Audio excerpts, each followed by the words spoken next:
I nosaltres, quan parlem a la portada, diem Catalunya debat el seu futur, singularització o independència. També hi ha una tercera, que és la residualització, que per exemple el president Pujol sempre en parla d'això, del risc que tenim que es converteixin en residuals.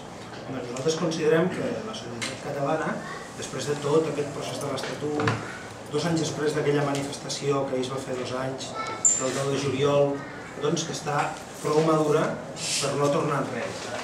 Trobàvem qui ens deien aquest plantejament que feu potser aneu una mica massa enllà. Les coses no estan tan malament com potser pot donar a entendre el fet que plantegeu 2 escenaris que siguin o la singularització, que per entendre'n seria una mena de confederació, és a dir, un model propi català decidit per nosaltres, però dins de l'Estat, o una independència. Hi havia qui ens deia, home, potser les coses esperem, no ens precipitem, potser tot plegat s'arreglarà. Hi havia aquella convicció de Rajoy no serà Aznar. No hi ha un consens molt ampli a Catalunya sobre cap a on volem anar. El tema del dret a decidir, sí, no, el tema de la llengua... Vull dir, encara hi ha moltes carpetes obertes. En canvi, el model espanyol és un model tancat.